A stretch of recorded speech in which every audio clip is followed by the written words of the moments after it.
All right, everybody, here we are. The URL, Ernie, just I saw this, is in the chat. It is a CPEHQ URL. All right, so welcome to the CPA Marketing Playbook for 2023. And we have a ton to go through today, so this is going to be fast. We have allocated 75 minutes, like with this Zoom event, but you have 1 hour of CPE. And so what we're going to try to do is actually go through most of our content in an hour, and then save like the last 15 minutes for cleanup, questions, etc. We're going to try to get all the check words in within the hour. So if you're just here for the CPE, then you should be able to get all your check words in within that hour. So the CPA Marketing Playbook for 2023, we're going to basically go through the most important things that you need to have in place for your busy season in 2023. If you don't know me, I think almost everybody here does. You've either attended a CPA Academy webinar, one of our webinars, you've heard me speak at various events, but I was the marketing director at a multi-million-dollar tax practice. It grew from like $50,000 a year in fees to like over like 4 million, multi-offices, hundreds of employees, etc. And just in like 10 short years, we started doing consulting, and Tax Pro Marketer was birthed out of that consulting practice because I would meet with people and tell them what to do in their marketing and then meet with them the next month, and they would not get it done. And so Tax Pro Marketer, TPM as we call it, is really an implementation engine. We are here to help you get the stuff done that you need to get done. Been in this industry since early 2003, so I'm nearing 20 years in the tax and accounting world, as well as the marketing world. Christian Jones, say hello, Christian. Make sure your sound is working good. Hey, guys. Good to be with you. I can't hear you. I don't know about anybody else. Can you hear me? Can anybody else hear Christian? Oh, okay. So maybe it's on me. You know why? It's because my speaker is set up as my microphone. That's a problem. All right. Say it again, Christian. I think I can hear you now. That's one too. That's my bad. All right. So Christian is our vice president here at Tax Pro Marketer. A lot of you know him as well. He does a ton of meetings one-on-one with clients. He is also been a small business owner for, I think, 15 years now. Is that about right? We are twinning today, which is kind of fun. Let's go. All right, let's do this. Yeah, and his wife is amazing. I like to say she's more amazing than he is. He doesn't really disagree with that assessment. She's incredible, and he have 3 children: Hudson, who's 3; Jane, who's 2, and baby Elsa, who's just like 3 months, 4 months. 3-4 months. Yeah. Wow, amazing. Yeah. Alrighty, and then our other family is here, and this is the Tax Pro Marketer family. We just hit the Inc. 5000, which is pretty fun. 20 or so people here to serve you. We're not going to dive into every introduction. Obviously, we've been doing this a while. That's my family, I would say biological family, but as you can see, there's 4 children there that don't quite look like me. We adopted 4. I don't have an updated picture of Christian with his baby, so I need that from you. Warning. We will not cover all the material on these slides. In fact, we won't even get to some of the big picture things that are on some of these slides. That's because if we dove into every detail and every bullet point on these slides, it would probably be a 3-hour course. And so we are going to give you the link to these slides by the end. Maybe Christian, if you could get that link prepped for me so I don't have to pull out of my PowerPoint to get that, and we could put that in there. We're going to post that for you, and our goal today is sort of read the menu. It's going to be up to you to eat, so to speak. So we're going to give you a lot of the framework that you'll need to build the playbook for your marketing in 2023, but we're not going to get into every detail. I want to tell you, we actually have 4 more webinars planned for the next 2 months, and we're going to do deeper and deeper dives on some of the tactical things that we'll be either touching on or speaking about in this webinar. In particular, our next one is going to be our updated How to Build an Online Marketing Machine webinar. And that is going to go into greater detail on every kind of tactic that we'll talk about. And then we're going to go even deeper with local listings in particular. We're going to go deeper in SEO. We're going to go deeper in advertising so you can find out what's actually working right now with our existing clients, how things are operating. All right. What we're really talking about when we build a marketing playbook, this is the main thing that we're after. We want to own your local or your niche online marketplace. And the reality in the tax and accounting world is, number one, things are changing constantly. In fact, my team just posted this morning updated realities in the Google Business Profile, not only in the interface that we're dealing with, but also in the categories that are available for accounting and tax practices that literally just updated over the weekend.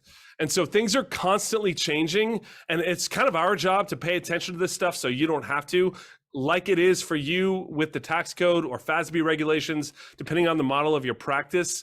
But what we're really about in terms of like building a playbook for your marketing is owning your local or niche online marketplace. That's regardless of whether you use us to kind of like do all the work on your behalf, or like you're going to use this material that we teach and lay out over the next 4 or 5 webinars that we'll put out, and the emails and other stuff on our website.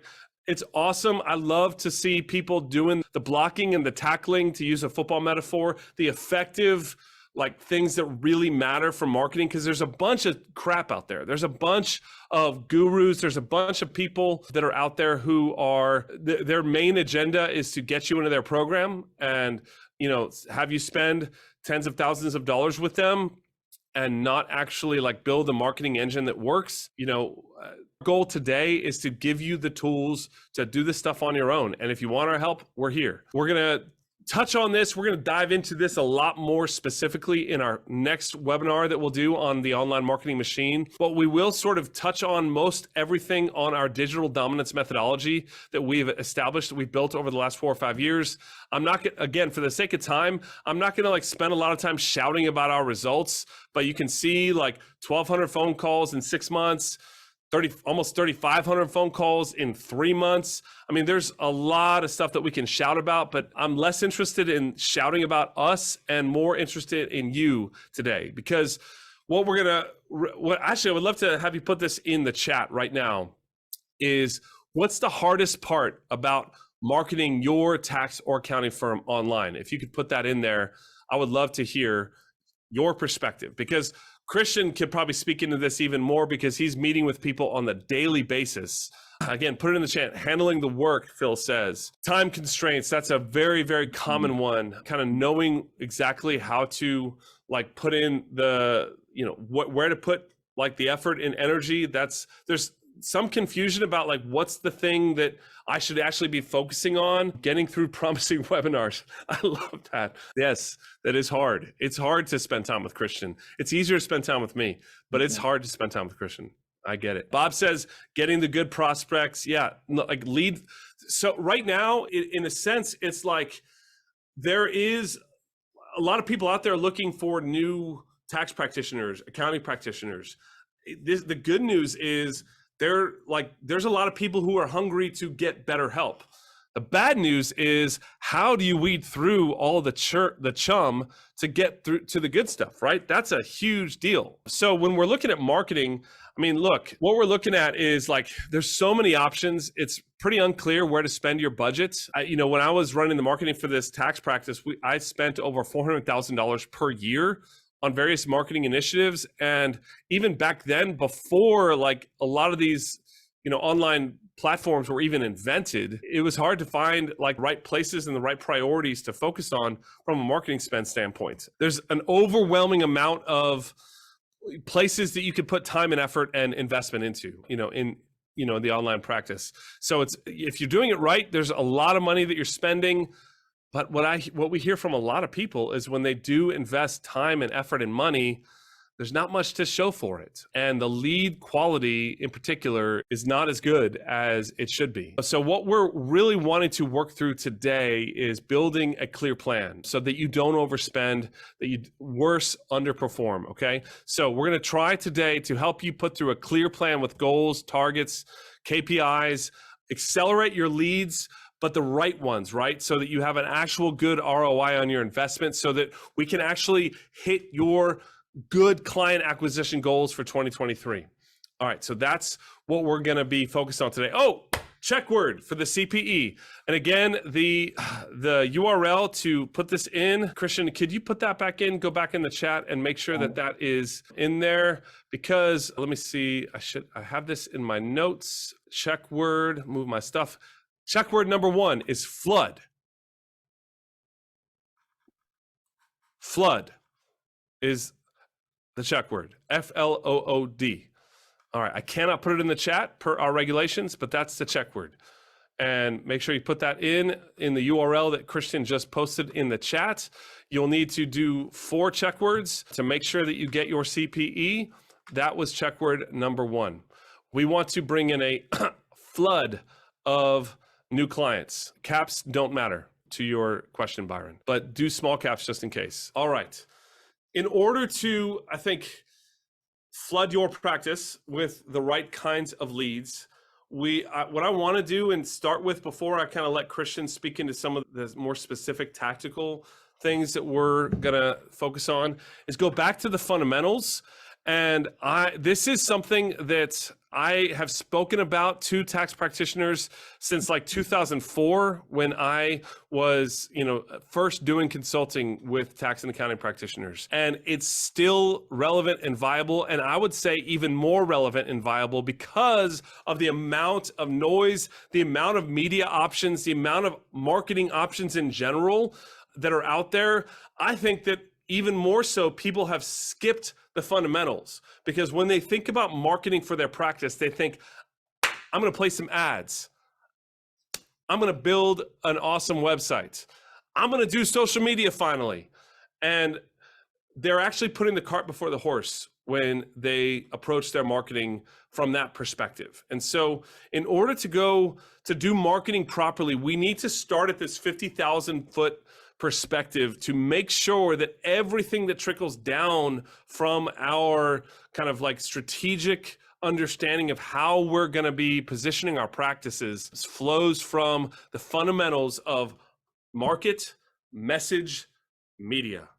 And if you've heard me talk about this before, I apologize, but I actually don't. It's kind of like one of those sorry, not sorry situations, because whether you've heard this for the first time now or for the 100th time, I guarantee you that you probably will get more out of this if you do the work with us now to kind of dial in on this stuff again, because it is so easy to get distracted by the tactics that we leave behind the big picture of understanding your target client, the things that they care about, and how we're going to reach them, because that's where it all really begins. These 3 things. This is the 3-legged stool of marketing, period. And here's where it starts. It starts with your market. And it has to start there, because anywhere else that it starts, again, cart before horse. Because unless you have clarity about exactly which kinds of clients you want to bring into your practice, then your messaging isn't going to make sense. And certainly what kind of media that you place that messaging, it's going to be a premature proposition. So before we get into like how to do Google Business Profile and how to build a website and how to do SEO and ads and anything else, email marketing, we've got to take the time right now for you to get into the mind of your target client. And this is the value of this, I think, for even the old hands here who are like, who've heard me speak a lot or have been around online marketing or any kind of marketing for a while, is like, let's dive in on this, because let's again remember that we are not usually our target client. It is a very rare scenario where my wiring, the things that I care about, my priorities match up with the clients that I want to serve. In fact, it's often not the case, because the fact that you are skilled in accounting or tax and most of your clients are giving you money to do it for them because they are not, it should tell you that your wiring is different than theirs. So let's dive into your target client, because look, again, back to the 3 things, if you spend a lot of time thinking about what your media is, where you're going to place your ad spend, what you're going to do in terms of the things that you're going to say, but you don't have clarity about your target client, then cart before the horse. Because if your target client is like a high net worth family, what you say to them is going to be real different than what you might say to a startup, bootstrapped company. If your target client is a Fortune 100 company, it's going to be real different than what you might say to, a growth stage, bootstrapped 1 or 2 employee business. there's very different kinds of messages and priorities for these different clients. So what we're going to do today is we are going to go through a brief exercise. Again, some of you have been through this with me before. Most of you, I think, have not. But if you have, let's do this again, because this is going to be a valuable exercise, and it might have shifted since the last time we've done this together. And what we're going to do is we're going to go through this matrix, and the x-axis on this matrix, i.e. the horizontal axis, is positive and negative, okay? So as we move to the right on the screen, we're moving towards positive emotions. As we move to the left, negative. The y-axis is time. So as we are high on the y-axis, we are in sort of immediate emotions, and at the bottom of the axis, we're in sort of long-term emotions. And why emotions? Here's why. Whether or not you like to think of yourself in this way or not, you almost always make your decisions with the fast brain, okay? With your instinctual, emotional kind of cortex, or not cortex, but portion of your brain, okay? And then what we do is we justify it after the fact with our long brain, like with the more cognitive, rational component of our brain. We like to think of ourselves as people who make decisions based on cognition, based on sort of the long, slow thinking. There's an amazing book called Thinking Fast and Slow by Daniel Kahneman, which I urge you, if you get kind of like want to get nerded out related to kind of human psychology. It's like there's a chapter on, like, he's the one who invented the field of behavioral psychology, okay? He and I forget the name of his co-writer, his kind of co-partner in their research in the 60s and 70s in Israel, behavioral psychology was birthed. And there's an amazing book about that process by Michael Lewis called The Undoing Project, which is actually a good place to start. But go to Thinking Fast and Slow. When we think about confirmation bias, we think about like time bias, the things that like drive people. Okay, this is a really important thing to understand, that people make instinctual decisions based on their feelings more than they do rational ones. So we're going to spend time thinking about that. And so if you can see John Jones through John Jones's eyes, John Jones being your, a generic client, then you can sell what John Jones buys. We need to understand the emotional world of our clients. If we do not, then we will have a difficult time crafting messages, and we will have a difficult time figuring out where our target clients congregate and the messaging that we should put into them, okay? So we're gonna go through semi-generic clients, but specific enough that we can kind of at least identify some of these things, okay?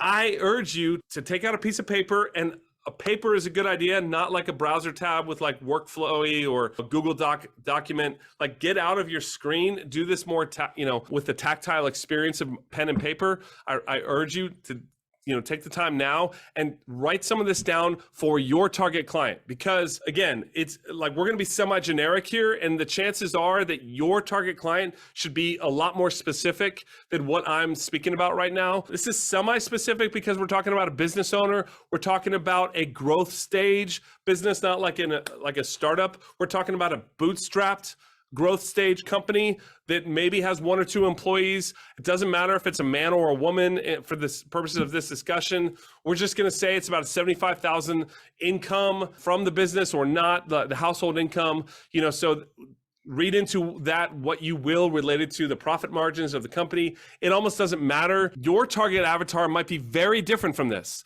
So think about what yours is, and let's do that, okay? We're going to start in the upper left, which is sort of the present tense negative emotions. And again, this matters for anything that you do, from even your Google My Business profile, even your website, especially your email marketing, your social media communication, anything you do from an advertising standpoint. This stuff will trickle into it, and it's like, otherwise you're just talking about yourself all the time. People don't give a rat's rear end about how awesome you are unless you understand and signal to them that you understand their world. All right, so kind of present term things. Again, for example purposes, yours might be different. They might be very similar. Most kind of like generic growth stage businesses, their owners are too busy to watch the numbers. They're not bringing home the income that they believe they should.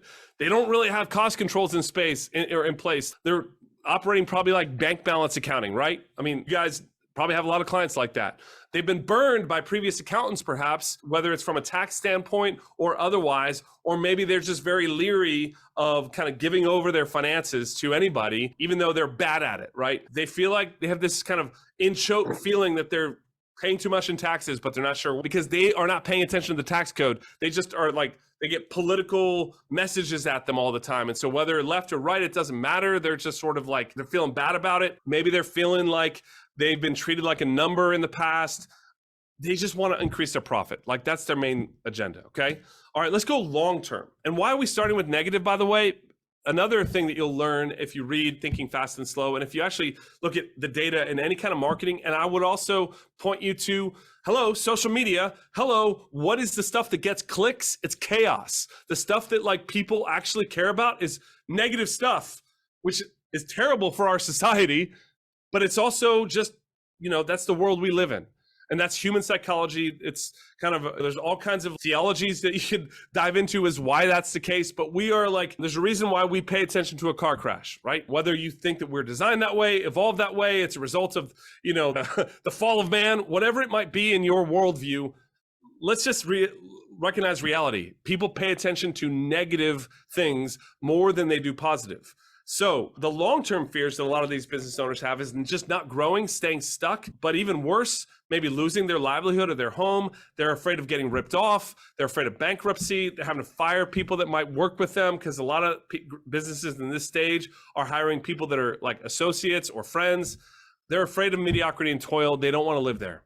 So as you dive into these emotions for your client, what I want you to be thinking about is what are the things that you should be talking about with them in your, you know, one-on-one meetings, on your website, in the emails that you write, the things that you speak to your clients about. It should be oriented around them. You should be entering into the conversation going on in their mind, not like the particulars of what you care about. This is really, really important. People don't really care about you until you show them that you care about them. That's just, again, human psychology. So this is the stuff that your clients probably care about. All right, let's move to the positive side of the spectrum. The immediate things. They want a system in place. They don't know how to get there, but they'd like to kind of like have something in place that helps them, KPIs, what have you. Most of your clients don't really want to have to worry about it or to think about it. Now, obviously, there's exceptions to this, of course, but I'm just saying generic. And your target client, again, might be different here. But they probably don't want to have to think about their finances too much unless they're kind of a nerd. Again, you guys are not your target clients. A lot of business owners are craftspeople who like want to get rich doing their craft.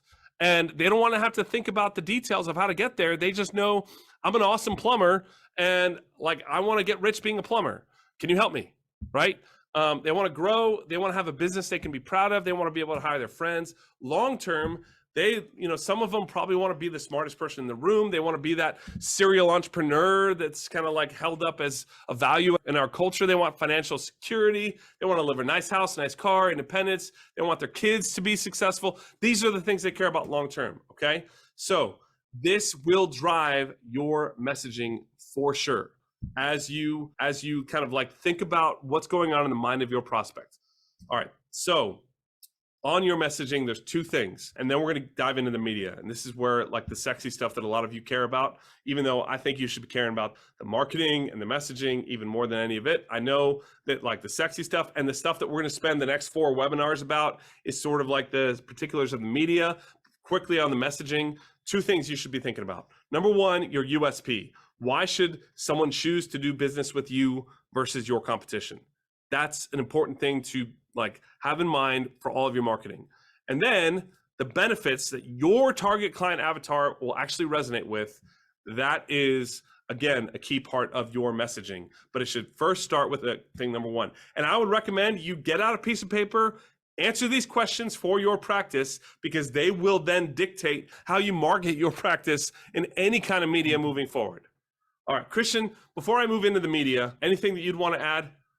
No, I mean, guys, again, like if you missed this at the beginning, we're going to get pretty tactical with like website, email, ads, probably a lot of stuff you guys are really curious about. But again, from a long-term viability standpoint, if you haven't done this work first, or if you haven't done this work for a while. This is, again, the difference between some of our clients who just crush it and those that, if anything is possible, right, you're going to run into problems because we'll bring you leads, but the better clarification you have around who it is you want to reach, what you bring to the table, your sales will grow up, your conversion rates will go up, your, again, your sales process will be improved and your retention will be improved. And so it's not that you can't do multiple things. It's just that if you haven't ever defined that, and if anyone is possible for you to work with, your rate of success is probably not going to be as high. So again, if you can stop and go into the clouds before we get tactical, just know we are going to get tactical. We will today a bit, and we will in the future sessions. But man, I just strongly encourage you, based on the data and the experience we have with clients that do this well, how much better their lives are, which is, again, like your business too, but like your life, your clarity of what you do, what you don't want to do, who you want to work with, getting out of things you don't want to do anymore. This is how you make steps towards that. Yeah, and maybe put in the chat if this is helpful already. I would love to hear, just put a 1 in the chat if this is something that is helpful for you to be thinking about with your target clients. That would be, I'd like to know before we kind of dive into the rest of this, because this is something that, again, a lot of people do not spend. Okay, good. Yeah, this is something a lot of people don't think about because they're so allured by, the tactics out there. Okay. All right. Let's dive into the media. Thank you. Good. Awesome feedback. All right. I love the KISS plan. Keep it simple, stupid. I'm like always trying to simplify because there's so much complexity in life and in business operations as it is that like, I don't want to make things more complicated than they need to be. So I'm going to give you the simplest marketing plan of all time, and it's going to maybe change your practice if you follow it. And that is dividing up your marketing spend and your attention into 3 categories, and 3 alone.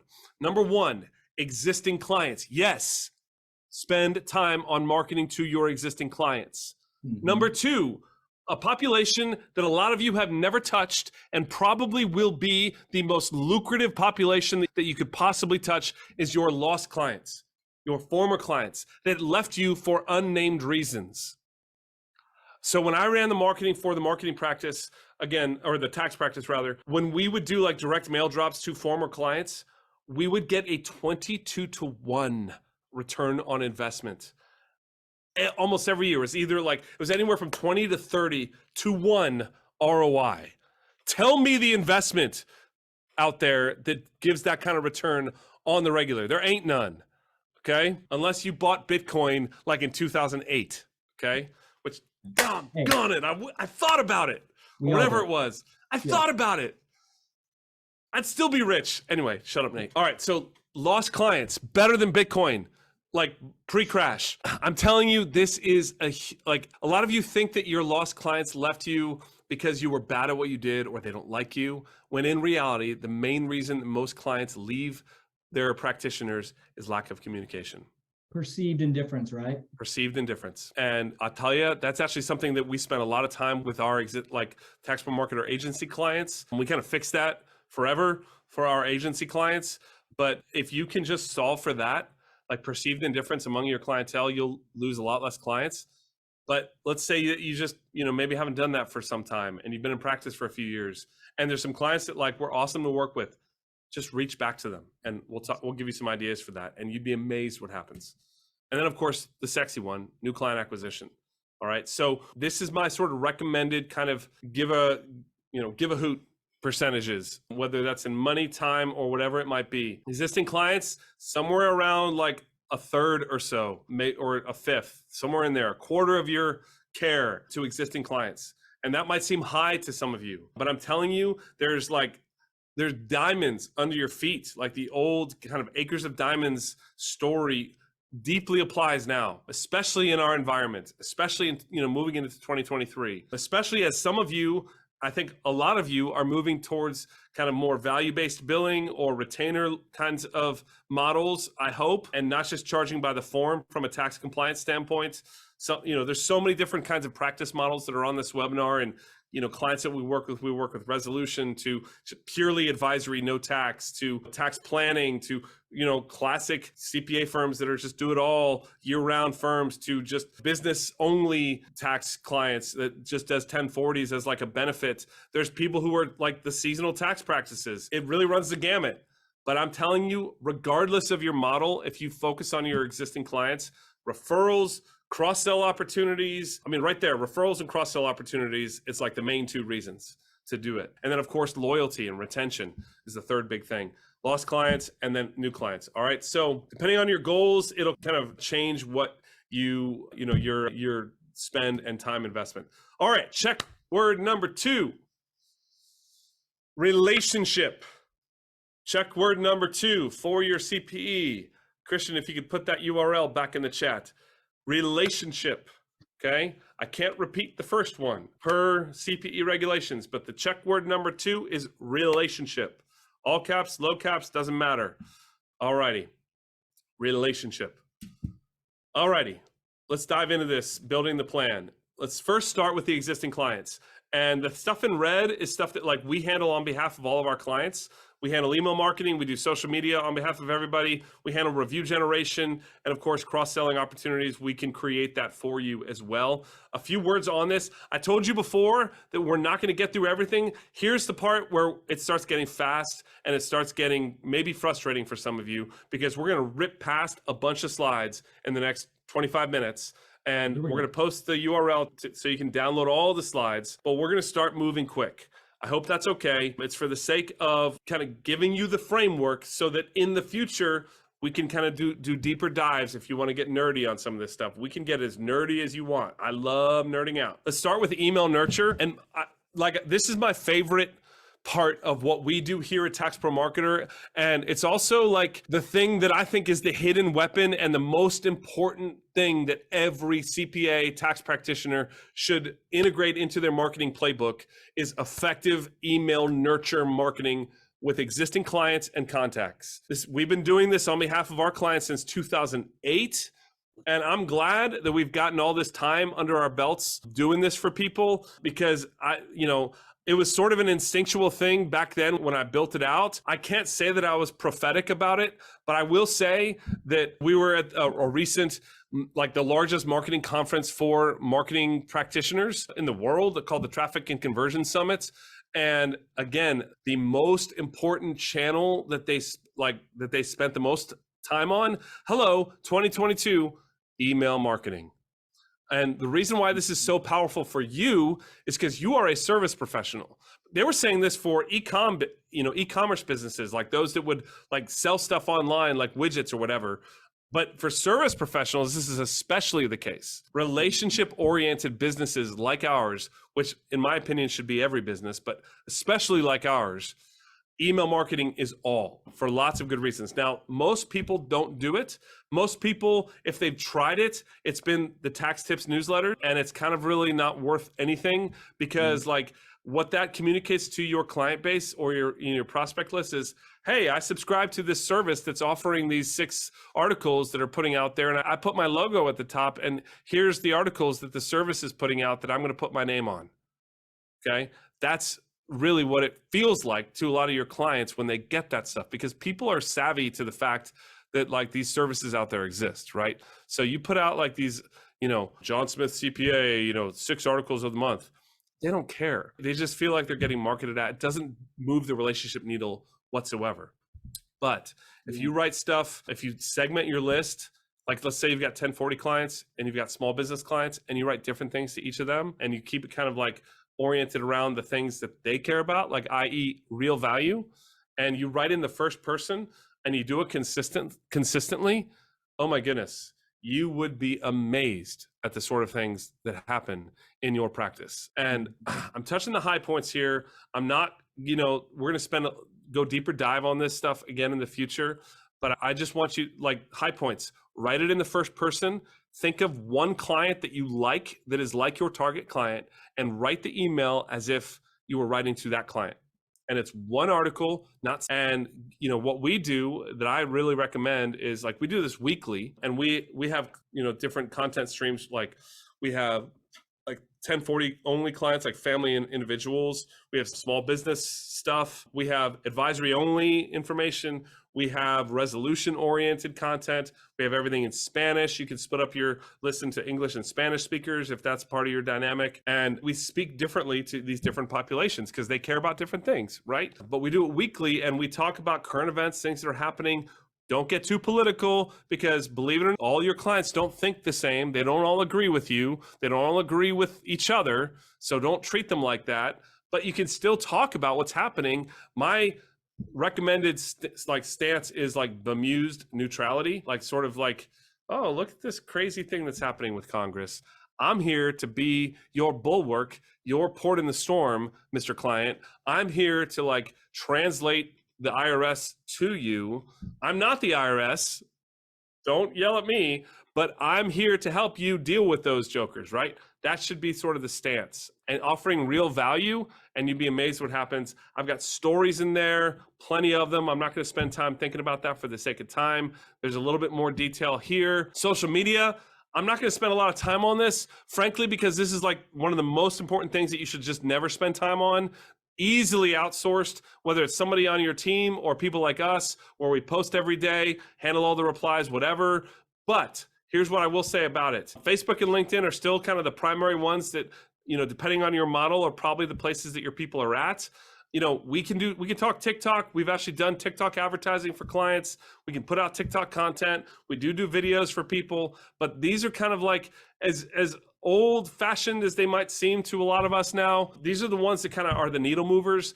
Post every day, regardless of if it's you need to have a presence there because they show up in search engines. So show there, but it's also good for your existing clients. You can create groups with your existing clients. Target the right prospects and go after engagement. And again, you can dive into the slides a little bit more. Local listings, I've got this in the existing client thing for one reason and one reason only, is the asking for the review.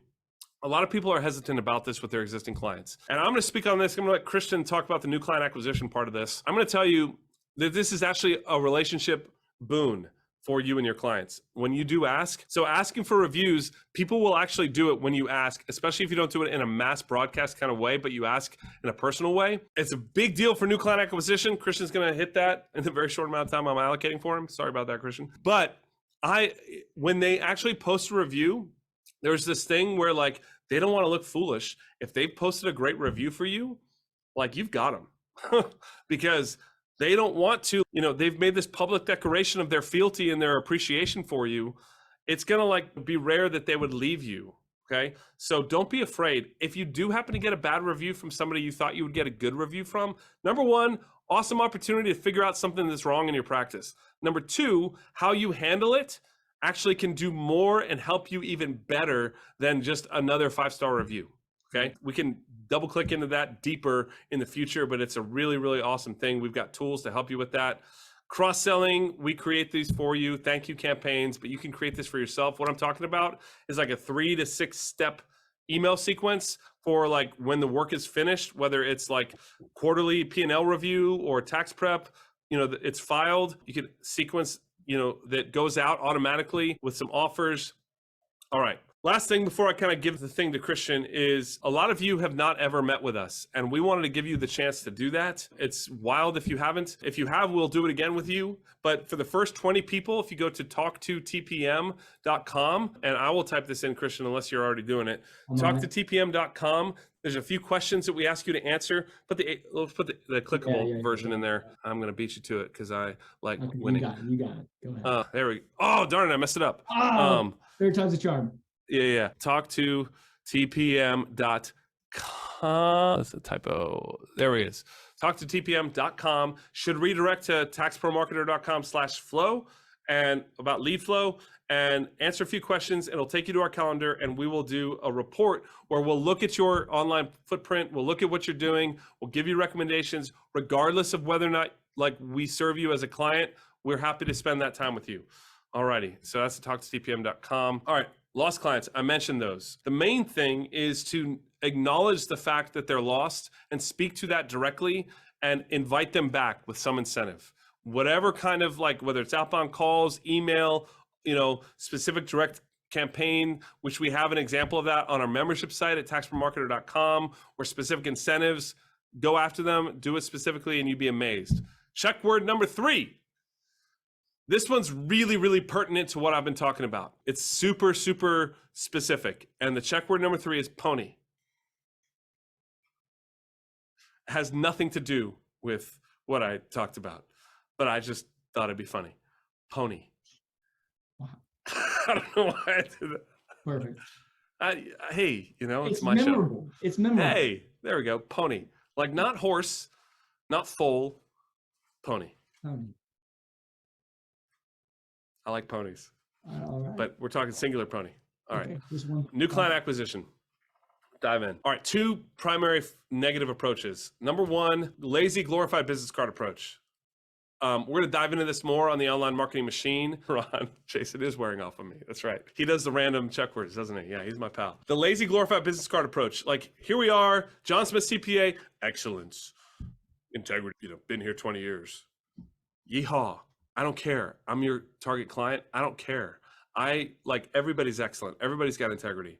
Okay. You know what I'm talking about. Chances are good if I pull up your site or any of your stuff, most people have these kinds of sites. Most people have these kinds of online marketing footprints. Okay. The cheap, $500 to $1,000 a year website things that have dominated the marketplace, they just don't work anymore. There's so much out there now that has rendered them pretty irrelevant. They are not great for like SEO and a variety of other things because they've got the same content as thousands of other practitioners out there who do the same cheap services. They're not cheap. I put cheap in air quotes because the opportunity cost is high. So it's only one component because there's so much more. We talk about with our people is like an ecosystem, like much more than a website, because people bounce all over the place.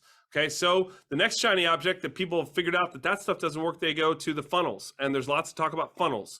And I'm not here to talk about them. We actually do this a little bit on behalf of clients, but it's got to be within kind of a broader strategy. Or then the other one is cold prospecting, i.e. hassling strangers. And whether that's in LinkedIn or email is kind of where that happens. It's the carnival barker thing, okay? Going after the lowest hanging fruit kind of prospective clients, like the ones who are desperate. They do not end up being the best kinds of clients, okay? You will get some, but you're gonna squeeze them through your hard sell funnel, and then you have to do the hard sell on them to get them to engage your services, okay? This is what the gurus often recommend because it's easy to kind of click a button, give you the funnel, and move on. It's like preparing a tax return and only ever using the 1040EZ. But it's all driven through advertising because these are one-page websites. They don't have real stuff in them. So if you shut off the ads, nothing happens, okay? Everything goes through the phone. They have no real relationship that's built because you haven't followed the online marketing relationship that we're going to talk about in the next webinar. So there's no SEO, there's no local discovery, there's no multi-platform engagement. There's none of this where you have lots of domination of the search engines. There's no complete online marketing engine, okay? And then even worse, the thing that I hate most about it, it's push instead of pull. The online marketing relationship journey, I'm going to spend time on our next webinar talking about that more specifically, because that's an important part of building an online marketing machine. But I will say that understanding that there are stages in new client acquisition, that there's the awareness stage, the engagement stage, the conversion stage, and the ascension stage, and different kind of media buys and media placements for each stage. You need to have each of those sort of dialed in for new client acquisition and bring them through a clear relationship journey. So it's a system. Again, I'm probably frustrating you and moving fast, but the idea is that you have a plan for each stage of the journey and have a few things dialed in on them. So the things that we handle are in red. You'll notice that there's a lot on there. GMB stands for Google My Business. It's now called Google Business Profile, but most people still know it by Google My Business. That is the dashboard through which you manage your Google profile, i.e. the maps listing for your site that matters to practitioners because most of the keywords that people use to find people like us are deemed by Google to be local. And so you'll get local results. But SEO, advertising, website conversions, which we are not going to spend a lot of time talking about, email marketing, which we've addressed, social media we've addressed, Google Business Profile, and referrals. Then you could also do direct mail, local ads, having a plan is the point. All right, you can see awesome things, build a specific intake plan. Let's start here. Christian, I'm gonna shut up and give you a little bit of time. The date for the next webinar is after Thanksgiving, Ron. We'll let you know about it. Yeah. So, hey, just, 3 big things for SEO.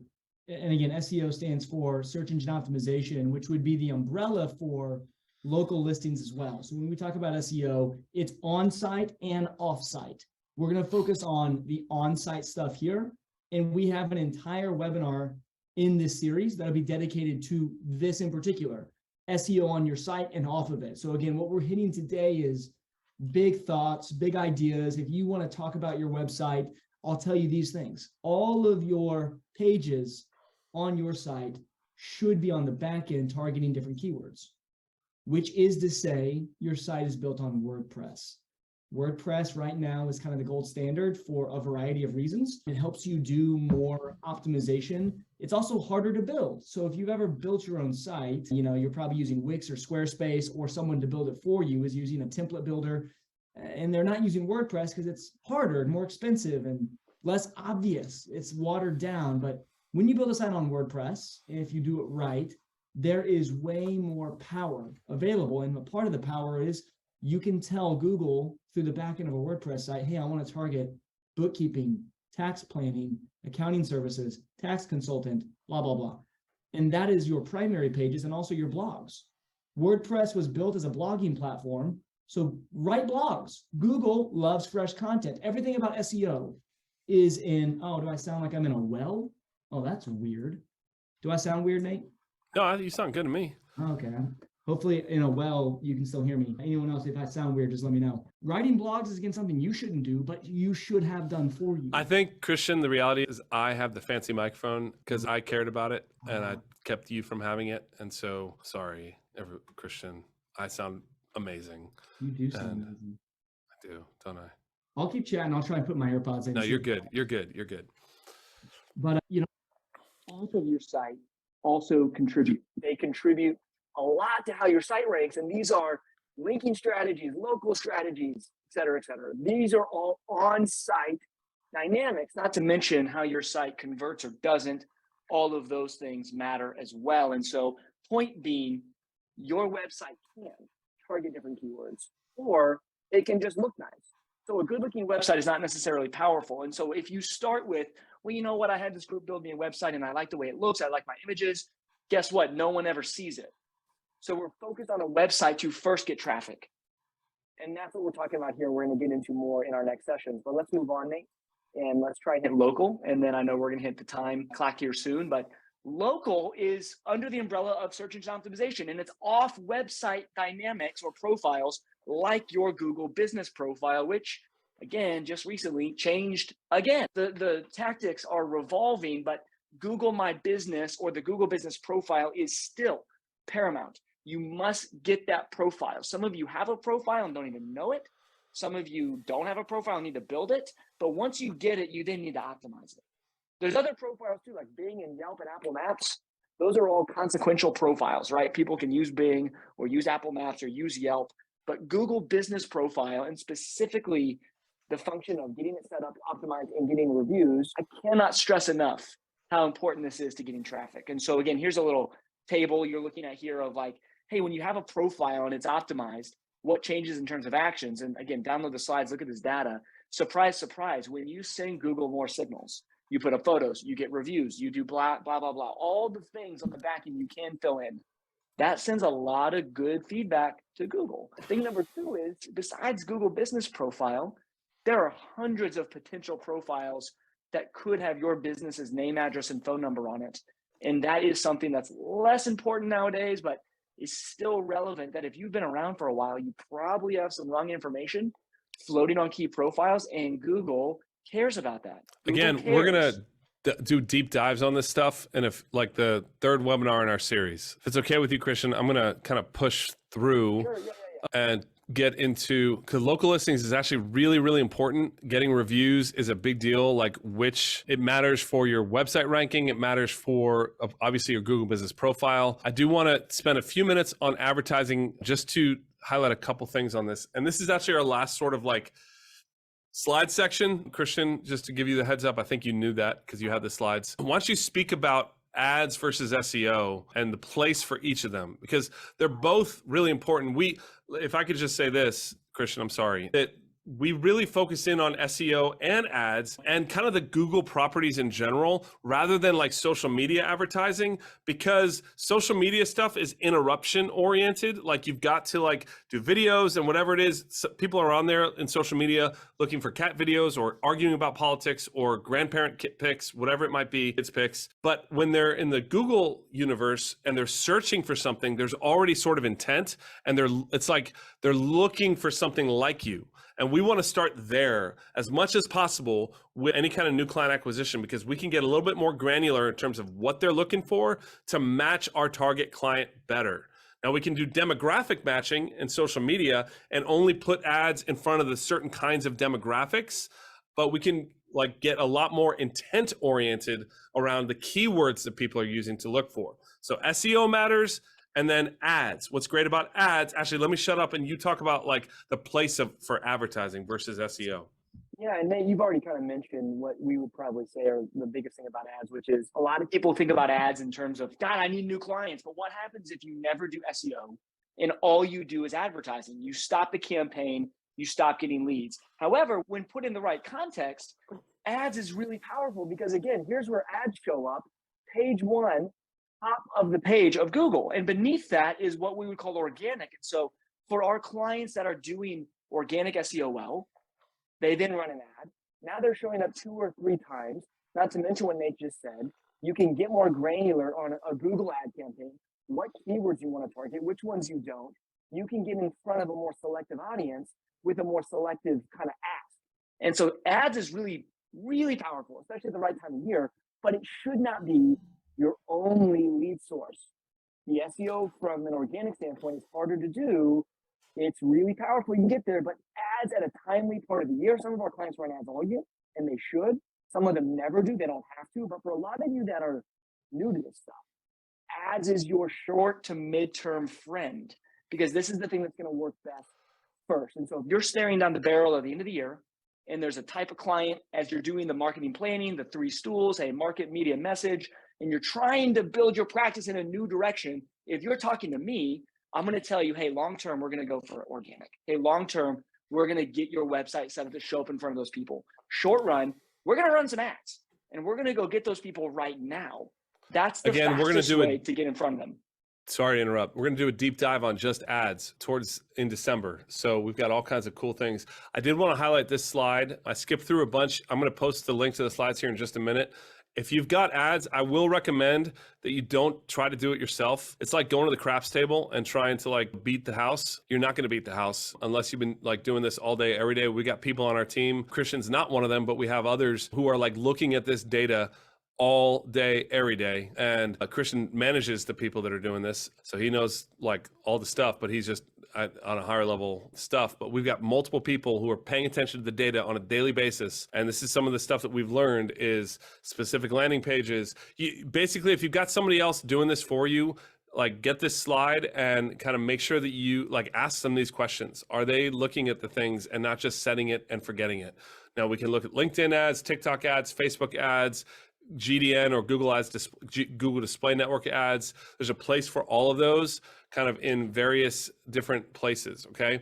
All right, so again, new client acquisition. These are the things that are the biggest needle movers: SEO, search advertising, website conversion, email marketing, social, Google My Business or Google Business Profile, and referral generation, okay? All right, so before we give you the last check word, here's the thing that you need to think about from a new client acquisition. First of all, have clarity about how many new clients you can actually handle in your practice. And we can help you, like with ads, we can get you stuff like next week. But a lot of you maybe are in the place where you don't want to get new clients, but you might want to position your firm for sale or succession, or you just want to win, okay? The answer to those questions determines like the direction for the growth of your practice.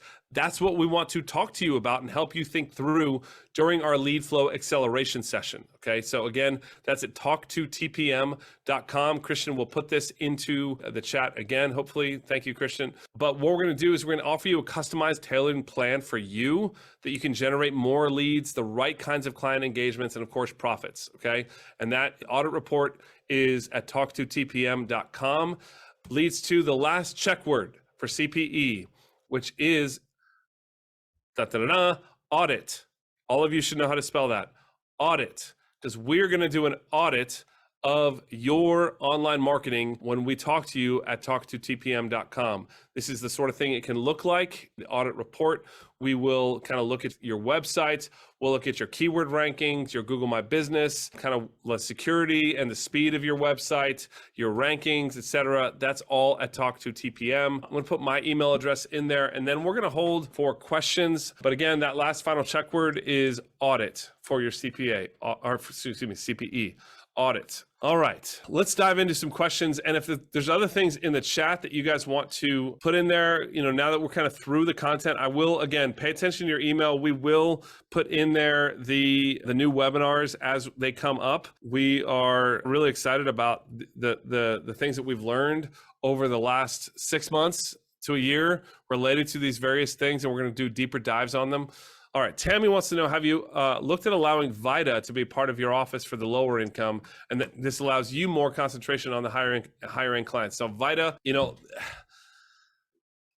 I tend to want to keep my client base focused on one target client. And so, yes, that is one option. Like if you want to kind of allow that to be a part, if you have a bleeding heart and you want to go after the lower income and kind of let that be part of your practice, that's fine. I tend to think that it will be a distraction. And so I want to see, time is a big enough issue as it is for all of us. And so I want to see you zeroed in more on the things that are going to be needle movers for you. So that would be my answer to that. Other questions? Looks like we actually have already hit things. Christian, you answer some stuff there directly, and that's great. I'm happy to kind of move along unless you've got other things that you want to ask us about. Oh, the slides. Let me place those into the chat.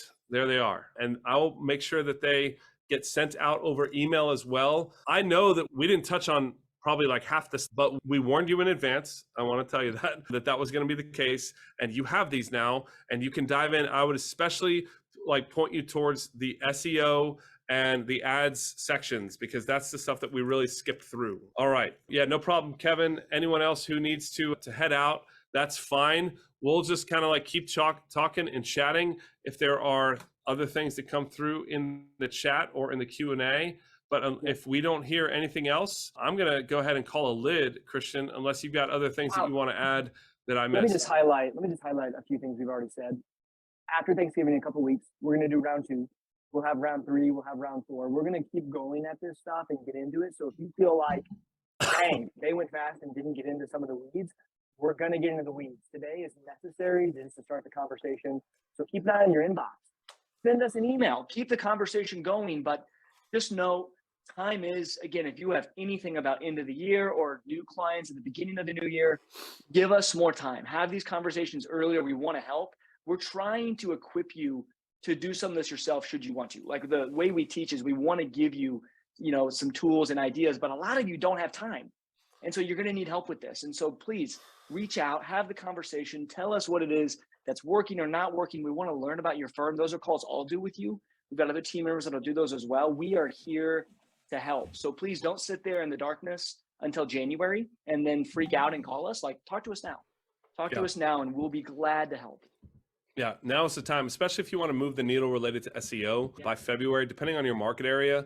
If you need to start building some content and getting stuff out there this month, because if you want things to start ranking well come January, February, March, when the search volume just goes through the roof, even that's regardless of your kind of practice type, taxes are on the brain, then now's the time to really seriously get started with this stuff. So if you're not already having us help you, or you are waiting on the sidelines to do this stuff on your own, I urge you to start putting specialized attention in these areas now. So, all right, we're gonna leave it there, and really thank you for your attention, everybody. It's been great being together, and yeah, shoot me a note, give me your feedback. Love hearing about it, and we'll catch you guys after Thanksgiving. Will be our next kind of live thing for this.